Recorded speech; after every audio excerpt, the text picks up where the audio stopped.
তাহলে এই দীর্ঘ ইতিহাসকে বাদ দিয়ে আপনি শুধু বলতে পারেন না যে আমার জন্ম 1971 হয়েছে। এটা একটা ভুল বয়ান। আপনাকে ওই ইখতিয়ারউদ্দিন মোহাম্মদ বখতিয়ার খিলজি থেকে কানেক্টেড করতে হবে, যেটা গত সরকার যেটা করেছিল খুব ভয়ঙ্কর ছিল, যে আমাদের সিলেবাসে ইখতিয়ারউদ্দিন মোহাম্মদ বখতিয়ার খিলজিকে দখলদার আর বিভিন্ন পালেরা এবং সেনেরা এই অঞ্চলে যে রাজত্ব তৈরি করেছিল সেটাকেই বাংলাদেশের মূল সংস্কৃতির ধারা হিসেবে তুলে ধরা এবং ইতিহাসের ধারা হিসেবে তুলে ধরা। এই বয়ানটা হচ্ছে ইন্ডিয়ান বয়ান। এবং আমি এই বয়ানের সাথে পরিচিত হই যখন আমি প্রথম ভারতে যাই 2011 সালে। তখন ভারতে গিয়ে আমি এই বয়ানের সাথে পরিচিত হই যে ভারতের মানুষ বাদশাহ জাহাঙ্গীর, বাদশাহ আলমগীর, বাদশাহ আকবর তাদেরকে নিয়ে গর্বিত নয়, বরং তাদেরকে নিজেদের শত্রু মনে করে। সাধারণ মানুষরা বিজেপির পলিটিক্যাল বয়ান, যারা হচ্ছে দুশ্মন, শত্রু।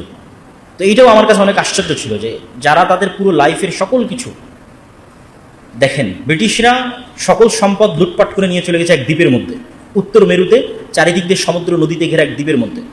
আর বাদশাহ আকবর বলেন আর বাদশাহ জাহাঙ্গীর বলেন আর আলমগীর বলেন, তারা কোথাও অর্থ পাচার করে নিয়ে যায়নি। ইন্ডিয়ান অর্থ তারা কোনোদিন পাচার করেনি। ইন্ডিয়ার অর্থ তারা ইন্ডিয়াতে ইনভেস্ট করেছে। ওই কারণে ইন্ডিয়ার জিডিপি ওই সময়ে বিশ্বের টোটাল জিডিপির 1/5 ছিল। তাহলে কিভাবে সে ইন্ডিয়ার শত্রু হতে পারে? যারা ইন্ডিয়ার কল্যাণের জন্য কাজ করেছে তাকে কেমন ইন্ডিয়ার শত্রু বানানো হয় শুধু ধর্মের কারণে? বাদশাহ আকবরকে কিছুটা ছাড় দেয় সেকুলারিজমের কারণে। আজকের আধুনিক যুগের যে সেকুলারিজম, এটি মুসলমানদের মধ্যে প্রবেশ করানোর মূল কারিগর ছিলেন বাদশাহ আকবরের দ্বীনে ইলাহি।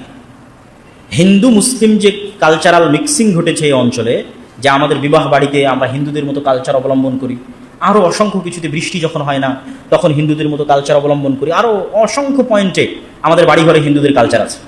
এটি শুরুটা হয় বাদশাহ আকবরের আমলে দ্বীনে ইলাহির কারণে, যেটি আধুনিক যুগে আমরা যেটার নাম দিয়েছি সেকুলারিজম। তো আমি যেটা বলতে চাচ্ছি যে এই বয়ানটার উৎপত্তি বিজেপির হাতে, ভারতে।